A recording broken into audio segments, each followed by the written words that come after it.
شهر شعبان لا يخص بعبادة معينة ولا يخص يوم فيه ولا ليلة فيه كليلة النصف من شعبان بعمل خاص.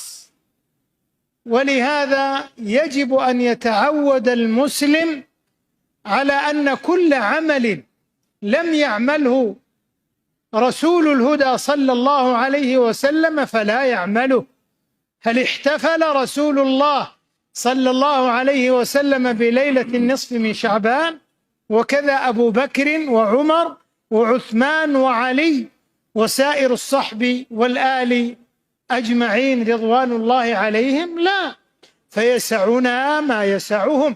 والذي عليه جمهور المحققين أن ليلة النصف من شعبان كسائر الليالي، فليس فيها فضل معين ولا تخص بعبادة معينة، فليحقق المسلمون توحيدهم لربهم ومتابعتهم لحبيبهم صلى الله عليه وسلم، ويحذروا الأهواء والمخالفات والبدع والمعاصي والمنكرات।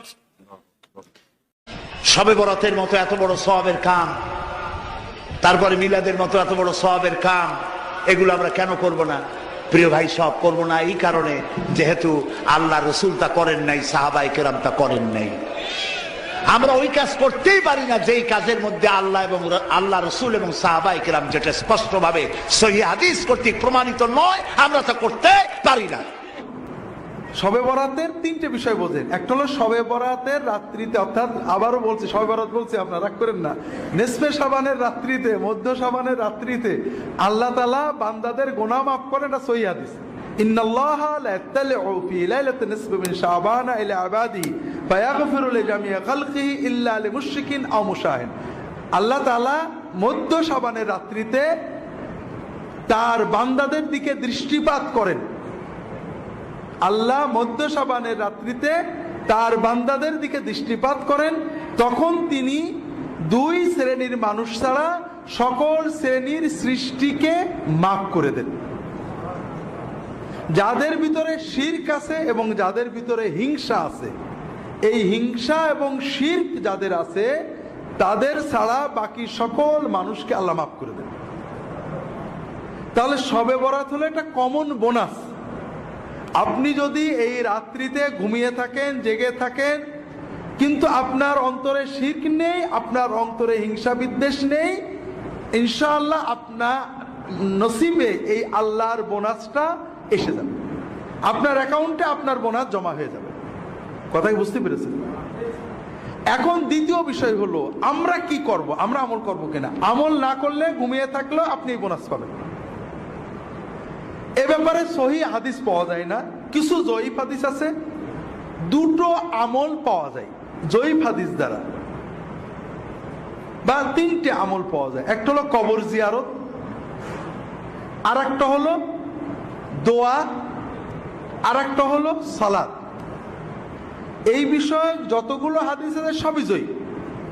তবে যেহেতু এই রাত্রের ফজিলত সহি, এই রাত্রে কেউ যদি অন্যান্য রাতেও তাহাজ্জুদ পড়ে, এই রাত্রে একটু কিছু বেশি পড়েছে, অন্যান্য রাত্রেও দোয়া করে, এই রাত্রে বেশি করেছে, এটা অনেক আলেমই মুস্তাহাব, জায়েজ, বৈধ, সুন্নতের ভিতরে থাকবে বলে মত প্রকাশ করেছেন। আমরাও মনে করি যদি কেউ ব্যক্তিগতভাবে এই রাত্রিতে দোয়া করেন, এই রাত্রিতে আল্লাহর কাছে দোয়া করেন বা সাধারণ তাহাজ্জুদ পড়েন, কিয়ামুল লাইল করেন, এটা নাজায়েজ হবে না, ইনশাআল্লাহ বিদআত হবে না। তিনটে কারণে। একটা হলো সুন্নত দ্বারা ফজিলত প্রমাণিত। এখানে জয়ীফ হাদিস দিয়ে কেউ আমল করলে এটা সরাসরি বেদাত বলা ঠিক না। তাবেঈদের যুগ থেকে কোন কোন তাবেঈ এই রাত্রে ইবাদত করেছেন। তবে এই রাত্রিতে ইবাদত মসজিদে যেয়ে করা, সমবেত করা, এটা সকল ইমাম হানাফি, শাফিঈ, মালিকি, হাম্বলি সবাই বেদাত বলেছেন, মাকরু বলেছেন। এটা নিয়ে কোনো মতভেদ নেই। এই রাত্রি ইবাদতের জন্য মসজিদে যাওয়া, দলবদ্ধ হওয়া, সুন্নত ইবাদতও দলবদ্ধ হয়ে করা, এটা বেদাত বলা হয়েছে এবং মাকরু বলা হয়েছে। হানাফি ফিকহের সব কিতাবেই পাবেন। শবে বরাত পালন করা কি বিদআত?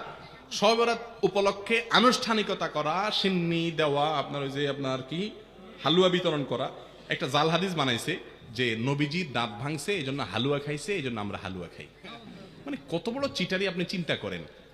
আপনার বাপের কথা কথা ঠ্যাং ভাঙছে এই জন্য উনি একটা ইয়া নিছে, কি বলে এগুলাকে, একটা লাঠি নিছে মনে করেন, লাঠি দিয়ে বেচারা ঠ্যাঙা ঠ্যাঙা হাঁটে, কারণ ঠ্যাং ভেঙে গেছে। এখন আপনি বাপের ছেলে বলতেছেন, উফ আমার বাপের শত্রুর সাথে লড়াই করতে গিয়া ঠ্যাং ভেঙে ফেলছে, অতএব বাপের প্রতি আমি ভালোবাসা প্রকাশ করতে গিয়ে আমার ভালা ঠ্যাঙে আমি একটা লাঠি নিয়ে খোঁড়াইতেছি। বাপে ওই লাঠিটা নিয়ে মাথা দিয়ে মারবে কি পারবে না, যে বেয়াদব তুই তো আমার ভেঙাইতেছিস, ঠিক না বে ঠিক?